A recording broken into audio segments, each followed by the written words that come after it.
wie weit bist du? Wenn du's Gules wollt kleiner gewesen,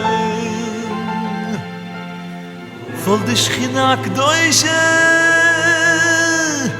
wie neinte gewesen.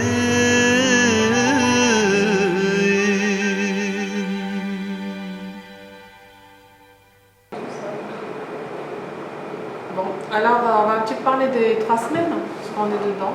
Romain Rabbeinu, il nous fait voir les 3 semaines. Et c'est extraordinaire, parce que bon, d'habitude, quand les 3 semaines ils arrivent, il n'y a personne qui aime les 3 semaines. On a toute une appréhension, à ces 3 semaines qui nous mettent mal à l'aise. On ne sait pas trop, quoi. On sait qu'il faut être mal à l'aise, mais on ne peut pas faire ça, on ne peut pas faire l'autre, on ne peut pas acheter des habits, on ne peut pas sortir, on ne peut pas avoir tellement de simcha, on ne peut pas faire de belles choses. Il faut penser à la destruction du Beth Amikdash, et après c'est les 9 jours, il ne faut pas se laver, il ne faut pas boire du vin, manger de la viande, il y a beaucoup de restrictions.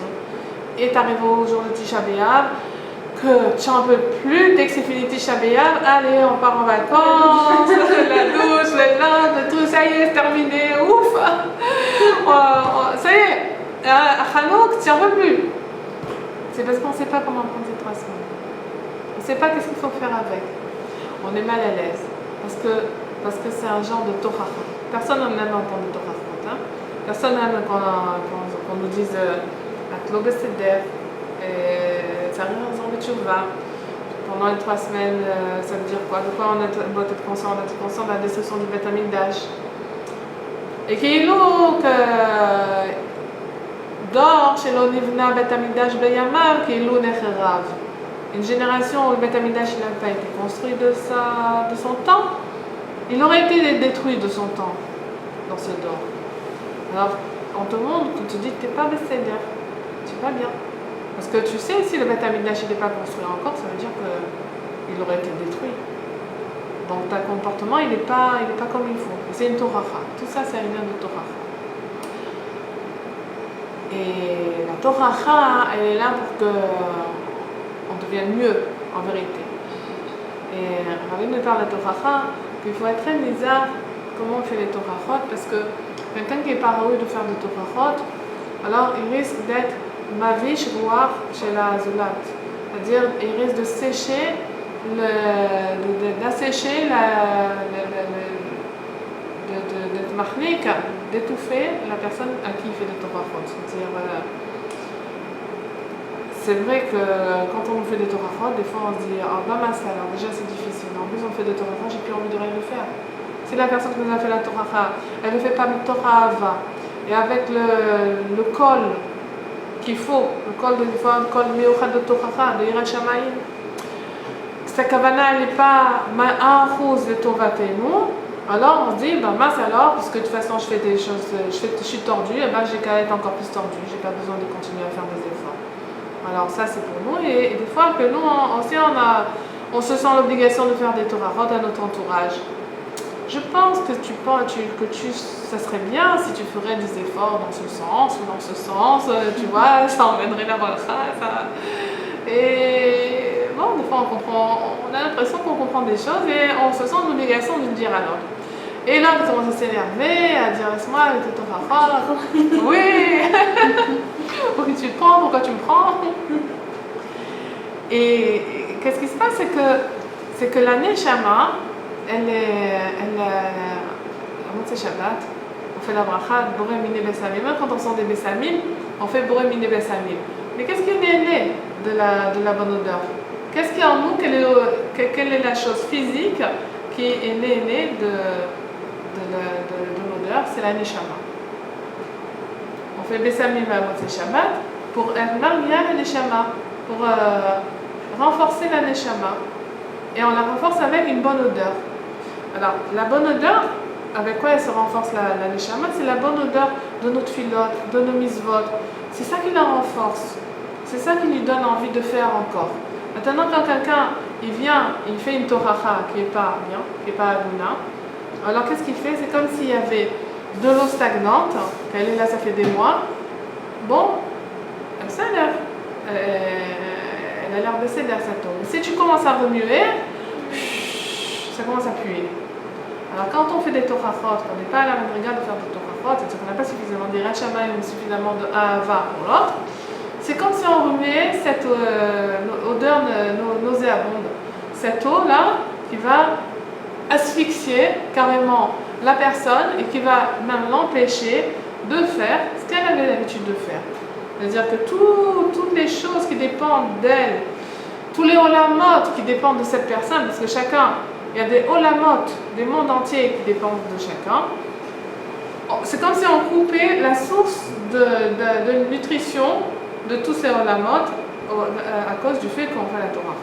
Il y avait une histoire comme ça, je crois que c'était à l'époque du Harizal, où il y avait un monsieur qui était très simple.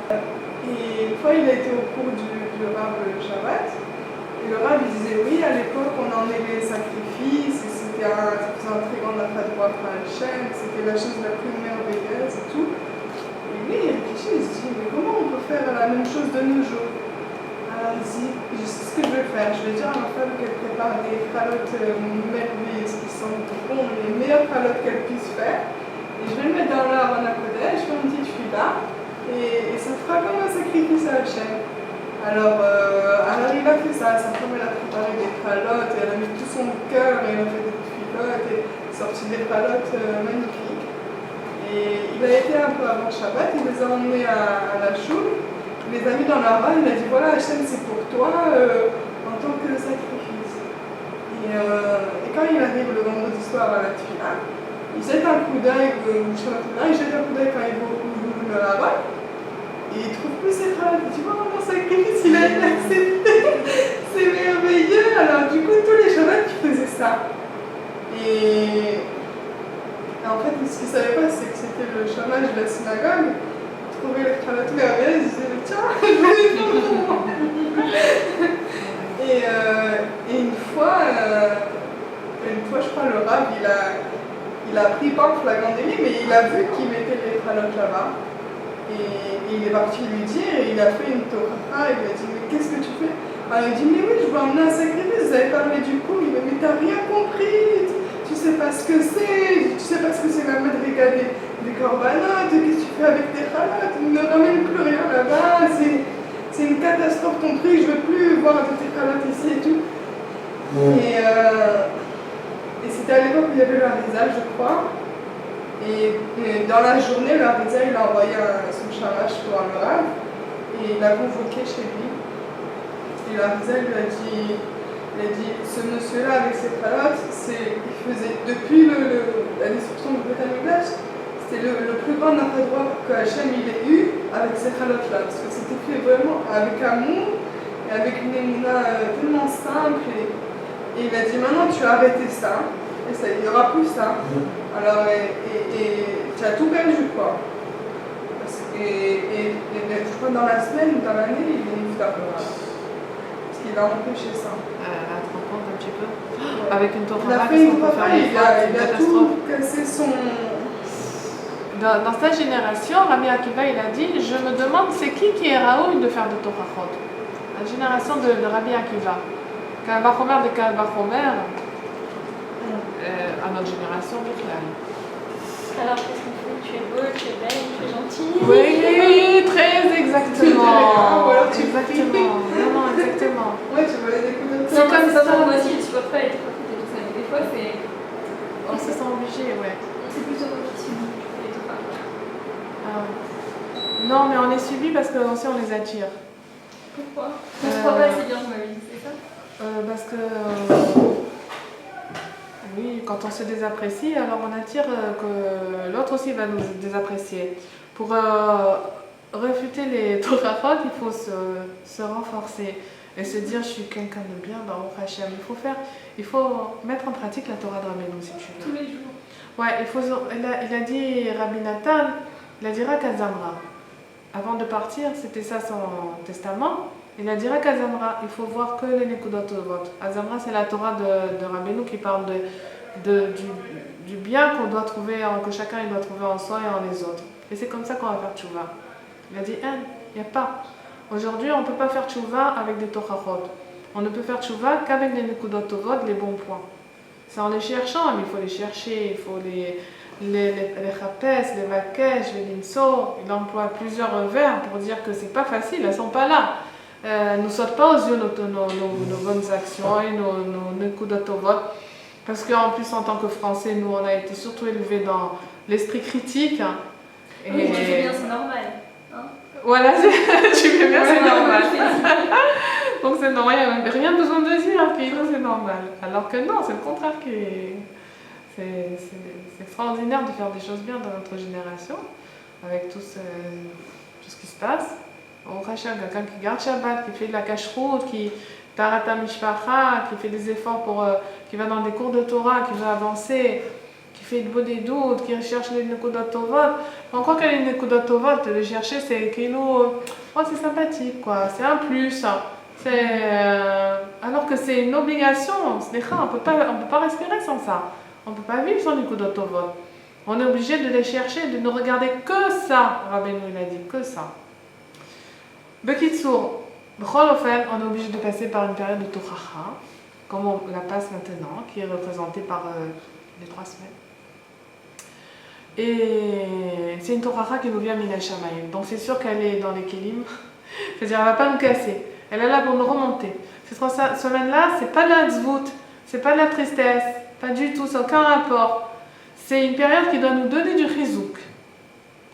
Alors comment? Et ça n'a vraiment aucun rapport avec la tzvout. Ça n'a aucun rapport avec la tristesse, les 3 semaines, les 9 jours, le Tisha B'Av, aucun rapport. Celui qui pense que ça a un rapport avec la tristesse, il se gourre complètement. Il est complètement à côté. C'est l'Ev Nishbar, le cœur brisé. Le cœur brisé et la tzvout, c'est 2 choses qui sont entièrement différentes. Le cœur brisé, ça vient du cœur, hein, évidemment. Et la tzvout, ça vient de la rate. Elles ne viennent pas du même endroit, Birlal. Il y a des gens qui sont tristes comme ça. Enfin, Ouais. souvent, on leur trouve que la rate, elle est faible et qu'ils n'ont pas assez de fer, pas assez de... Ah, tu vois? Ouais. Physiquement, ça se prouve. Oui, j'ai vu comme ça qu'en fait, la tristesse, ça diminue la qualité du sang à cause de la rate Exactement. Ouais. Et le siman, si on a eu de la tristesse, on a eu l'Ev Nishbar, le cœur brisé, c'est qu'après le L'Ev Nishbar, on a de la simcha, et après la tristesse, on est triste. Alors ça n'a aucun rapport avec les youch, avec le découragement. Oui, tu sais, un jour de Tisha B'Av, je sais pas, mon mari et moi, on a été très vite avec, on a beaucoup réfléchi sur la Shoah, on a sorti les livres de la Shoah. Comme en général, c'est ce jour-là qu'on les sort. Moi, je me rappelle avant, le jour de Tisha B'Av, on s'ennuyait, on mettait la liste de Schindler, on se voyait ça. On se voyait tous les films sur la Shoah. Ah ouais, et tu sors. Ouais, on avait la race. Ah, Tisha B'Av, tu sors, non, moi c'est cassé. Ouais, ça. Moi c'est miwash. Oh, voilà, un Tisha B'Av, on a lu. On s'est pas concertés, hein, tous les deux. Et à Mincha, on était comme ça, alors allongés comme ça. Tisha B'Av. Tisha B'Av, mais cassé. Moi c'est cassé, puis on a commencé à parler, on a vu qu'on était cassé la même chose. On s'est dit, ça doit pas être ça. Tisha B'Av, ça doit pas être ça, c'est pas possible. Ça doit pas être ça. C'est vrai que tout le monde, regarde les trucs, les photos, les machins, les sipurim et tout. Mais de sortir cassé de ça, on s'est dit, c'est pas ça. Ça doit pas être ça, c'est pas possible. Parce que d'après ce qu'il dit, même Racharta qui a fait cette étude-là, il dit, mais Tisha B'Av, c'est le jour de l'espoir. C'est le jour de la tikva, c'est Yom HaTikva, Tisha B'Av. Parce que, la guide de pleurer sur quelque chose qu'on a perdu. On va pleurer 1 jour, 2 jours, 10 jours, c'est 1 an, maximum, 5 ans. Alors ça y est, tu l'as perdu. Voilà, passe à autre chose. Depuis des générations, depuis 2000 ans, on est en train de pleurer sur quelque chose qu'on a perdu. Quelque chose qu'on a perdu, on l'a perdu. Mais si d'après 2000 ans, tu pleures encore dessus, c'est que tu ne l'as pas perdu. C'est que tu vas le retrouver. Oui, comme les gens qui ne se consolent pas de leur mort. Voilà, c'est qu'ils vont le retrouver. Voilà, exactement. Une fois Napoléon, il est passé devant une choule le soir de Tisha B'Av. Il a vu tous ces gens-là assis par terre et tout. Il a dit, qu'est-ce qu'ils font tout cela? Il était avec quelqu'un. Qu'est-ce qu'ils sont en train de faire? Alors, l'autre, je ne sais pas si c'était avec la personne avec qui il était, ils ont sorti un juif de là-bas, ils lui ont demandé qu'est-ce que vous êtes en train de faire. Alors, ils lui ont expliqué que, voilà, aujourd'hui c'était Tisha B'Av, et il y a 2000 ans, on a cassé le Beth Amikdash, le temple. Il dit, quoi? Ces gens-là, ils pleurent. 2000 ans, tous les ans, ils sont en train de pleurer sur la destruction de quelque chose qui est parti. Mais c'est sûr qu'ils vont le retrouver. On peut pas, tout un peuple ne peut pas pleurer sur une destruction de quelque chose qui est parti et qui ne va pas revenir, mais c'est sûr qu'ils vont le retrouver. L'appellant, il a dit ça. Il a dit cet espoir-là, le fait qu'ils pleurent, ça veut dire qu'ils ont l'espoir qu'ils vont le retrouver. Et c'est le jour de plus grand espoir qui puisse exister, le jour de Tisha B'Av. Ça veut dire qu'on n'a pas fait Yéhouch. On n'a pas fait Yéhouch, Ribono Shel Olam. Il y a eu ce qu'il y a eu. Il y a eu les destructions des 2 Beth Amikdash. Il y a eu les pogroms. Il y a eu la Shoah. Il y a eu tout ce qui a été entraîné à cause de la destruction du Beth Amikdash, ce qu'on appelle les Korbanot. Mais on est Ma'amin, Be'emunah Shelema, qui va se reconstruire le Beth Amikdash. Et la preuve, c'est qu'on pleure le soir on pleure tout Tisha B'Av parce qu'on veut, on attend, on désire et on prie à Kadosh Baruch Hu pour qu'il nous ramène le Beth Amikdash. Et la preuve, c'est que le Tisha B'Av, ça s'appelle Moed, ça s'appelle une fête. Nikra Moed, on ne fait pas Tachanoun, comme les jours de fête. On ne fait pas Tachanoun, on ne pleure pas sur les Averot. Parce que Tisha B'Av, c'est Nikra Moed, parce qu'autant, les Antacham, qu'on va recevoir le 3e Beth Amikdash, ça va être une fête. Le jour de Tisha B'Av, ça va être une fête. Parce qu'il a fallu passer par là, par la destruction des 2 Beth Amikdash pour arriver au 3e. Et donc c'est un jour pas de joie, on va dire, mais ça sera un jour de joie. Et on ressent un petit peu, on ressent ce jour-là, on ne ressent pas de tristesse, Béhémet. On ressent quelque chose comme si c'était une fête. Moi, je ne sais pas, la veille de Tisha B'Av, quand on va dans la rue, on dirait que c'est Erev Yom Tov. Il y a un voir bizarre on dirait que tu vas rentrer dans Yom Tov. On dirait qu'il y a cette Ashra là qui est en potentiel et qui sera bientôt, les Zera d'Hachem de nos jours. J'ai acheté des keynotes. On est toujours en train de chercher les keynotes à la dernière minute, le soir de Tisha B'Av. Après, on est à 2 à lire sur la Gemara. C'est la première fois que je les ai payés cher en plus. Et les keynotes, je me suis dit, c'est pas grave. C'est pas grave, si à la construction de Beth Amikdash, j'aurais perdu les 64 shekels. Je suis mon râle à le bail.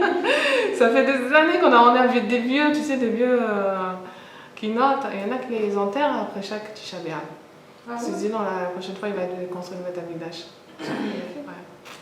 Ça leur revient cher, toi. Ouais, mais bon, c'est pour ça que je te dis.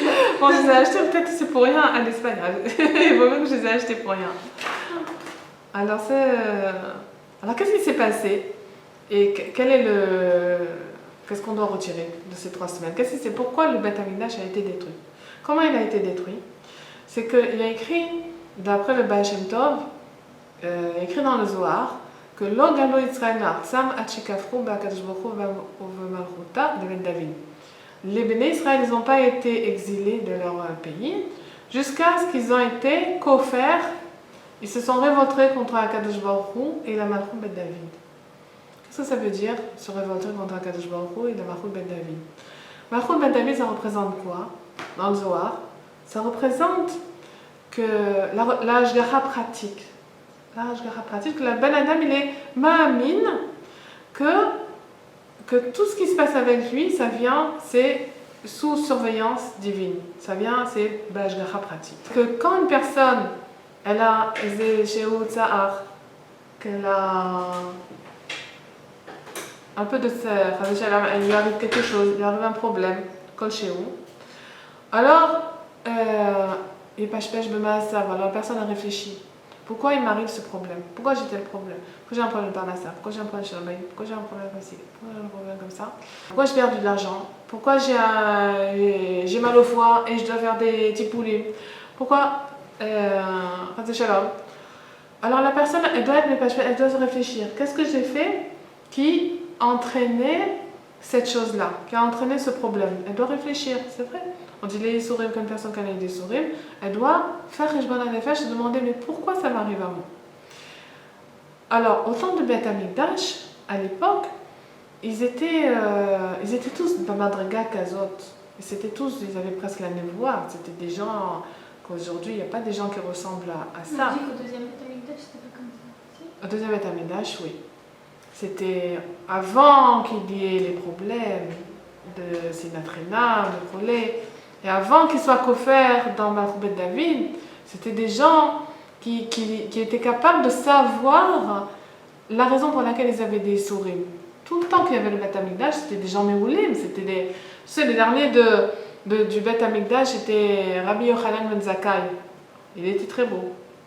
Et quand il est mort, la veille de sa mort, et il y a son Chaver Rav qui est venu le voir, et il le voyait pleurer.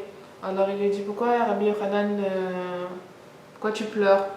Alors il lui dit, ce Rav lui dit, si tu pleures parce que tu n'as pas appris assez de Torah, alors il y a écrit quelque part que tout ce que tu auras cru avoir appris comme Torah, tu n'es pas arrivé à une goutte minayam.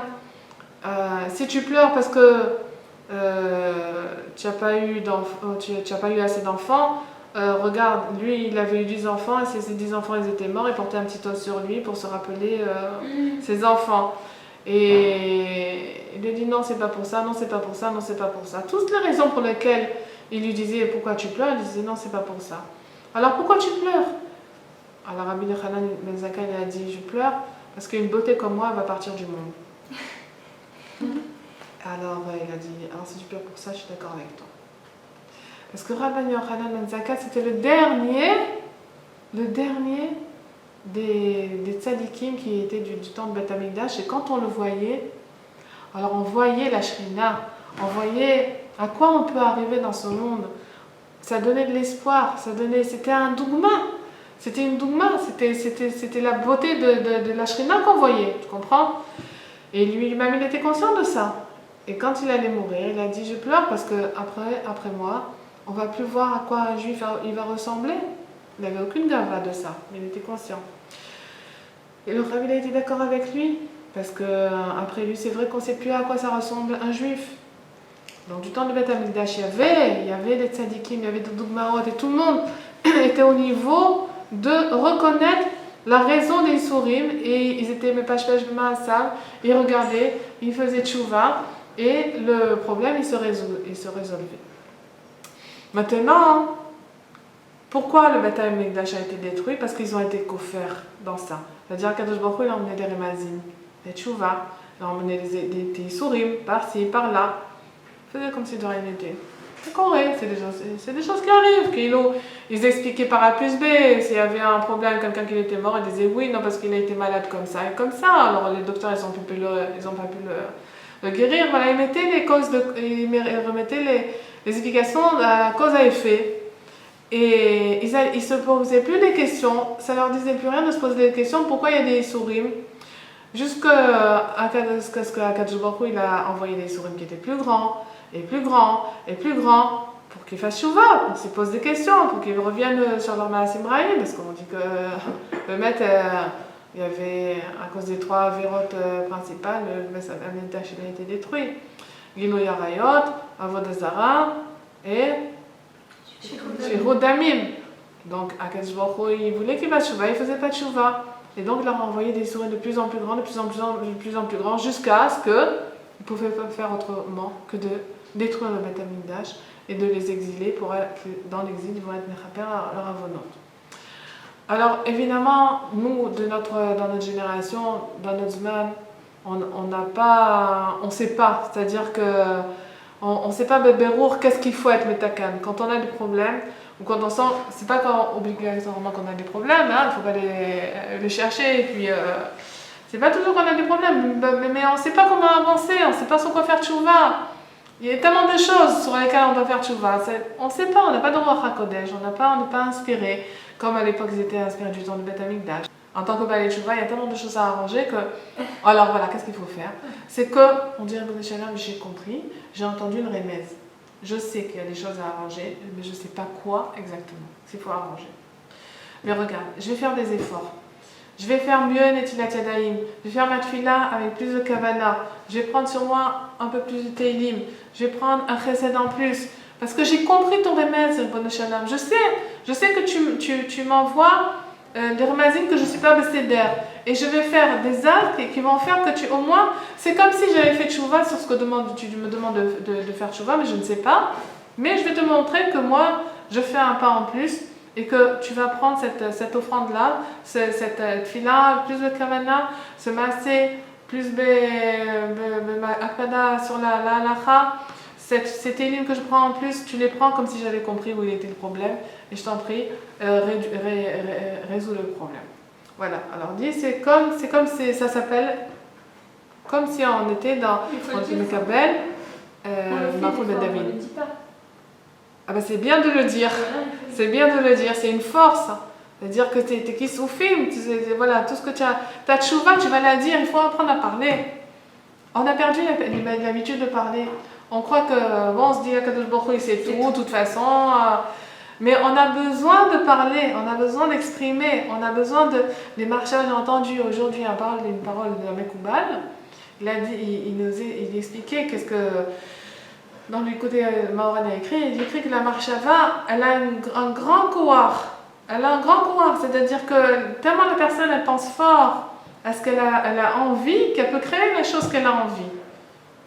Et Kalvachomer, quand cette marachava, elle descend dans les paroles sont créatrices.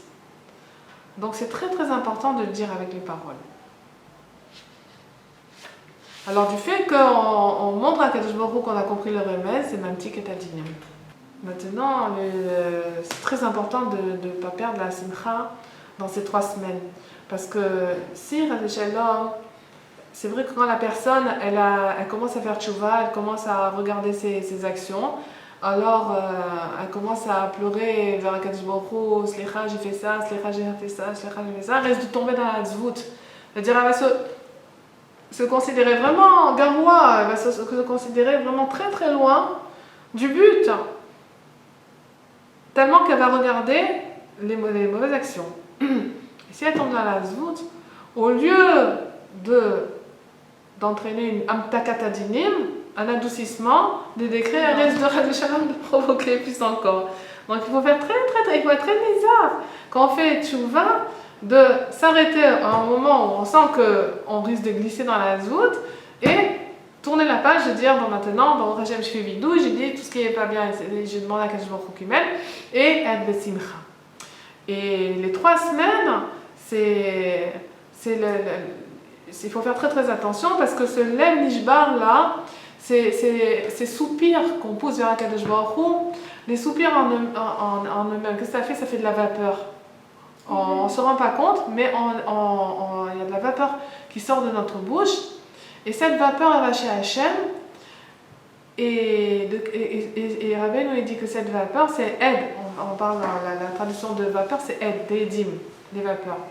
Ve'ed ya'ale min haaretz u'mashriat hagan. Dans Bereshit, il y a écrit que la vapeur a monté de la terre et elle a arrosé le jardin d'Éden. Alors Rabbeinu explique que c'est Ed, là, c'est Edim, qu'on sort avec notre bouche, avec nos kisoufim et nos volontés de faire un tchouva. Alors cette vapeur-là qui s'élève, c'est ça qui déclenche la corne de bienfaisance dans le monde. C'est-à-dire c'est ça qui va déclencher la pluie, qui va déclencher l'abondance et qui va déclencher les brachot. Donc l'Am Nishbar et les soupirs de l'Am Nishbar, c'est une source de bracha. La Hazvout, c'est une source de pas bien. On peut faire très très attention. Et la simcha, c'est tellement important qu'on dit qu'Ena Shrina Shora est là, Mitor Simcha. La Shekhinah, la présence divine, elle ne réside que dans la simcha. Quelqu'un qui a Hazvout, qui est triste, il n'y a pas. Kadosh Baruch Hu, il n'aime pas, il ne veut pas sonner. Kadosh Baruch Hu, il déteste le cœur triste. Il ne veut pas du tout qu'on ait le cœur triste. Mais par contre, quand on a la simcha, alors on a un keli pour la shrina, pour la présence divine. La présence divine, elle est attirée par la simcha. Jusqu'au niveau que la personne peut arriver à Ruach HaKodesh grâce à sa simcha. Comme le Chosé de Lublin. Le Chosé de Lublin, il voyait Mesof Haolam al Sofo. Il voyait d'un bout du monde à l'autre, il voyait. Parce qu'il était tout le temps de simcha. C'était tout le temps, tout le temps, tout le temps. Et il y a un tzaddik qui avait été dans la maison du Rosé de Lublin, il avait dit tout était imprégné de simcha. La table, les chaises, les meubles, mais tout était imprégné de simcha, et même la pendule. Et qu'il a dit qu'il n'a pas pu dormir toute la nuit, miroir de la simcha qu'elle avait cette pendule. et le Rosé de Lublin, quand il allait d'une ville à l'autre, bon, c'était des tzaddikim qu'il invitait. Mais lui, il ne pouvait pas dormir dans un lit quand il avait dormi. Parce que dès qu'il se mettait dans le lit, tout de suite il sentait les marachavot de la personne qui avait dormi dans ce lit. Alors une fois, il y a un tzaddik qui savait ça, il lui a fait faire un lit neuf, que pour lui. Et quand il est allé dormir, paf, il s'est levé d'un coup, il dit « Ouais, alors j'ai l'impression comme il y a des épines dans ce lit. » Et il a dit « Mais quoi, cher ?» En plus, ce lit, il avait été fait par quelqu'un de Yirat Shamayim, un Yehudi, Yirat Shamayim, il n'y a personne qui avait dormi dans le lit. Comment, Rav, comment vous pouvez... Quel est le problème? Il a dit « Il est plein d'adzvout. C'est un lit, il est plein d'adzvout. Je ne peux pas dormir dedans. » Alors, comment ça veut dire ça? Alors, ils sont allés au Bodek. Ils ont vu que le Yehudi qui était minisien, qui avait fait ce lit, il l'avait fait pendant les 3 semaines. Et il était plein d'adzvout. Quand il a fait ce lit, ça veut dire que tu te rends compte un petit peu ce que tu peux mettre dans la matière. Tu peux lui mettre de la simcha, tu peux lui mettre de la adzvout, tu mets tout dans ta matière, dans ta maison. Tu imprègnes la matière, les meubles, tout, tu les imprègnes de simcha si tu veux. Tu les imprègnes de tchouva, tu les imprègnes de kessoufim, tu les imprègnes de ce que tu veux. Donc, c'est pas de la matière, c'est de la matière qui est malléable, c'est comme de la pâte à modeler. Et tu rentres, c'est-à-dire que quand tu rentres des fois dans des maisons, tu ressens un voir. Pas vrai? Tu ressens des fois de l'angoisse, tu ressens de la simcha, tu ressens de la voda, tu ressens le contraire, tu ressens... Parce que, principalement, c'est la femme qui met le roi dans la maison. Et donc, dans une maison, il y a de la simcha, alors même les meubles, ils sont tout imprégnés de simcha. Donc, pour dire que la grandeur de la simcha, que la personne elle peut arriver à avoir Ruach HaKodesh, c'est-à-dire elle a un équilibre pour la shrina, c'est notre Kodai. C'est-à-dire c'est Kodai de faire une avoda de simcha, parce que c'est une bracha, c'est la bracha pour la maison. Quand une femme elle a de la simcha, dans la maison, elle fait venir la shrina et tout va bien. Ce cœur brisé, ouais, c'est le mérirout, mais c'est plusieurs le cœur brisé, c'est quelque chose de très très important, c'est un tikkun gadol. Rabbeinu il dit que quand on fait tikkun chatzot, le tikkun chatzot, c'est un petit peu Tisha B'Av, c'est-à-dire en 2 heures, on a le roi de Tisha B'Av. On dit que Rabbi Nathan, après la mort de Rabbeinu, il avait de Nechama, rien que le jour de Tisha B'Av et le chatzot. Parce que là, il pouvait se laisser aller à la Belem Nishbar, à la destruction du Beth Amikdash, en vérité la destruction du Beth Amikdash pour nos générations, c'est la perte des tzadikim. C'est comme ça que Rabbeinu l'explique. Tisha B'Av, on doit pleurer sur la perte des tzadikim. Qu'on n'a pas des tzadikim aujourd'hui, qu'on peut aller voir qui sont en Madrid Khotanu, al Kol Davar, Nachon. Et Rabbeinu il dit que il a dit à quelqu'un, quand tu fais ton tikkun chatzot, tu dois pleurer sur le chorban, sur ton chorban de ton esprit. C'est sur ça que tu dois pleurer. Parce que pleurer sur le chorban du Beth Amikdash, c'est vrai qu'on n'a même pas la gamina de ce que ça veut dire. Pleurer à Tisha B'Av sur le Beth Amikdash, bon, on sait que c'était bien. Le derech là, on sait que le Beth Amikdash c'était bien, le korbanot, c'était Mechaper Lavonot, c'était bien quoi. C'était très bien. Mais on n'est pas là qu'à d'écart à être mitgagea, mettre construction de Beth Amikdash, parce qu'on ne sait pas ce qu'on a perdu. Quelqu'un qui sait ce qu'il a perdu, il peut vouloir. Mais quelqu'un qui ne sait pas, qu'est-ce qu'il va vouloir? Il fait la halachot, comme on lui dit. Bon, voilà, tu te mets par terre, tu fais les quinottes, ça te fait mal au dos, tu te dis, bon, quand est-ce qu'on va les finir? Ça y est, tu vois. Le lendemain, c'est tani, tu n'en peux plus, tu vas aller au côté, tu fais les missions nefesh, mais tu attends plutôt la fin de Tisha B'Av que vraiment la construction du Beth Amikdash, je comprends. Voilà. Et il y avait un Breslever qui s'appelait Rav Nachman Schuster. Il était en Pologne. À Varsovie. Il vivait à Varsovie. Et puis, c'était un Schuster, c'est-à-dire c'était un cordonnier. C'était pas très chou, mais c'était un breslever. Et donc, à Chatzot, il allait au Beth Midrash Et il s'asseyait par terre, il faisait le tikkun chatzot, il pleurait, il mettait la cendre, et puis il pleurait sur la destruction du Beth Amikdash, et il faisait tout le seder. Comme Rabbeinu il dit, tu vas pleurer sur Alechali shel Echerav. Tu vas pleurer sur le Echal qu'il y a dans ton esprit, c'est-à-dire que c'est le Echal à Kodesh. Normalement, notre esprit, il devrait être comme un petit Beth Amikdash, avec Ashrarat Ashrena, là où la Shrena devrait résider sur nous. La cause de l'Avonot, Echerav Beth Amikdash nous. Notre Beth Amikdash intérieur, notre esprit qui a été, notre stéchel qui a été saccagé avec toute la bikorsout et toute la philosophie et toutes les marachavot ra'ot. Alors quand on s'élève à Chatzot, qu'on pleure, on doit pleurer sur Alechali shel Echerav, sur mon Echal à moi, sur mon Beth Amikdash qui a été Echerav, que je ne suis pas zoché d'avoir Ashrarat Ashrena, que malheureusement dans ce Echal, dans ma tête, j'ai tellement de marachavot ra'ot. Alors ce Rav Nachman Schuster, il allait et il faisait son tikkun chatzot. Et dans sa ville, à Varsovie, il y avait un très grand Rav, un Rav Posek là-bas, Rav Alberstam, et c'était un Gadolador. Et lui, bon, il restait tard au Beth Midrash étudier. Et il le voyait tous les soirs, ce Ben Adam Pachout, faire tikkun chatzot. Bon, dans le Olam d'Italie, c'était pas Mekouba de faire Chatzot. C'était, on disait, du temps des Kadmonim et tout. Bon, on faisait Chatzot, mais ça fait assez longtemps que les gens ils disent on n'a plus les Kochot de se lever à Chatzot. C'est déjà un truc qui est mis de côté. Alors, un jour, il s'est rapproché de lui et il dit que tu te prends, toi? De pleurer sur le Rambam Beth Amikdash, c'est quoi ça, tes cordonniers et tout? Qu'est-ce que ça veut dire pour toi?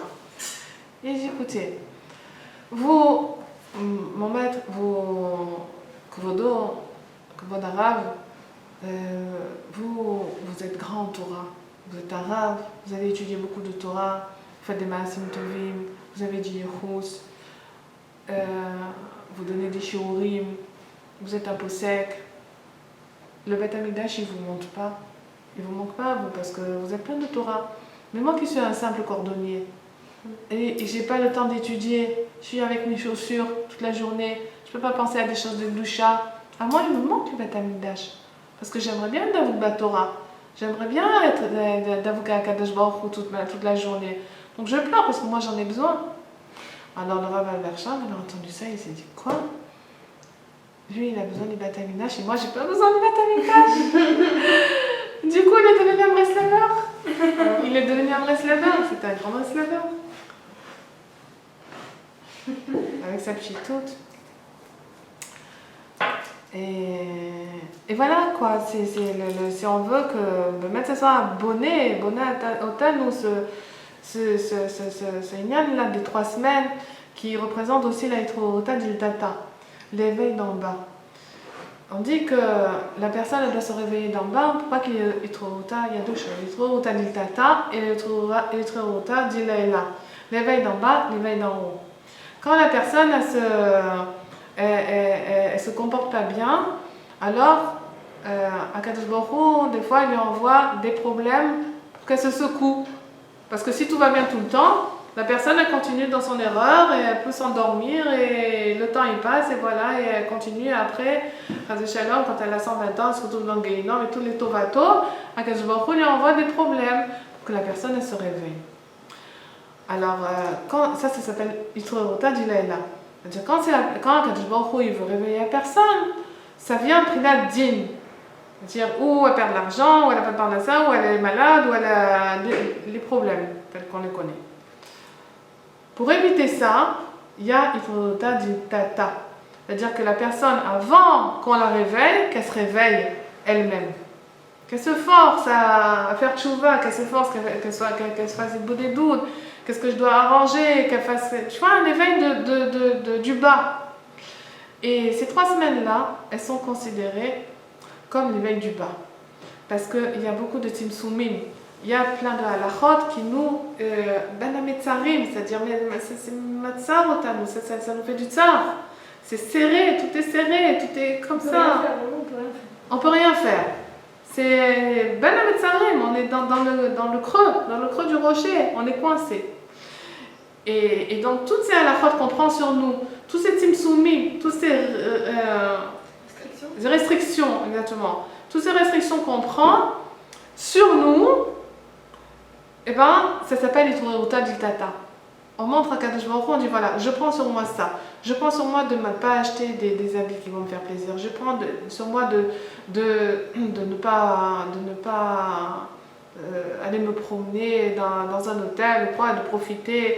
Je prends sur moi de me retenir d'acheter des petits bijoux qui me feraient plaisir. Je prends sur moi, tu vois, pendant toutes les halachot des 3 semaines qui nous restreignent, et Kavachomer, pendant les 9 jours, que là, on prend sur nous de ne pas se laver, on prend sur nous de ne pas mettre des habits propres, on prend sur nous de ne pas manger de viande, de ne pas boire de vin, de ne pas...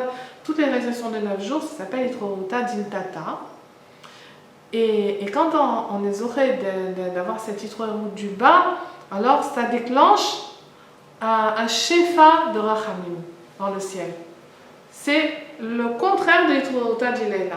Le Itureuta Dileila, ça déclenche le din, et Itureuta Diltata, ça déclenche les Rachamim. Donc, normalement, quand on prend sur nous tous les dinim des 3 semaines et des 9 jours et de Tisha B'Av, on entraîne un déclenchement de Rachamim dans le monde entier. C'est-à-dire que tu vas le considérer autrement ces 3 semaines. Au lieu de te dire, oh, je peux pas faire ci, je peux pas faire ça, et après je peux pas me laver, je peux pas, tu dis, mais Ashrei Chalki, que je suis Zocha, d'être mamtik les dinim, d'annuler des décrets, grâce à ce que je prends ce hol sur moi, de ne pas jouir, de moins jouir de la vie pendant ces 3 semaines, et plus encore pendant les 9 jours, et ça, et encore plus encore pendant les jours du Ta'anit, que ça entraîne un shefa de Rachamim et de Takatadinim dans le monde entier. Je comprends? Au lieu qu'on pense que c'est des dinim, c'est dur et tout, non, il faut se dire, Baruch Hashem, que moi je suis oré de faire ces halachot là qui vont au contraire déclencher un shefa de Rachamim. Et cette période-là, elle s'appelle Ben Ametzarim. Ça veut dire que ça nous rappelle un pasouk que est écrit dans Ishaïa, Dirshua et Hasham ben Saïrou, cherchez à Kadosh Baruch Hu là où vous allez le trouver, dans l'endroit où vous allez le trouver. Et où vous allez le trouver, Ben Ametzarim. C'est-à-dire la colombe, il y a un passage qui dit que la colombe elle va se cacher dans les creux du rocher. Oui? Et alors quand la colombe elle va se cacher dans le creux du rocher, c'est facile de l'attraper. Alors on dit qu'il va faire Kadosh Baruch Hu, il va se cacher dans le creux Ben Ametzarim du rocher, et là c'est là que tu peux le trouver. C'est-à-dire que c'est une période où Dirshua Hashem ben Saïrou, où on peut trouver Kadosh Baruch Hu plus que dans toute l'année. Au contraire, au lieu de se sauver de cette période, mais si tu veux le trouver à Kadosh Baruch Hu, c'est dans cette période. Prends des timsournu sur toi, prends-le Bahava, prends-le pour Hachem, prends-le pour le Galut Ashrina, prends-le à la place tu vois, tu mitztaher avec la Shrina, et c'est là que tu vas trouver à Kadosh Baruch Hu. C'est là que dans le Ben Ametzarim que tu vas trouver la Shrina. Gules,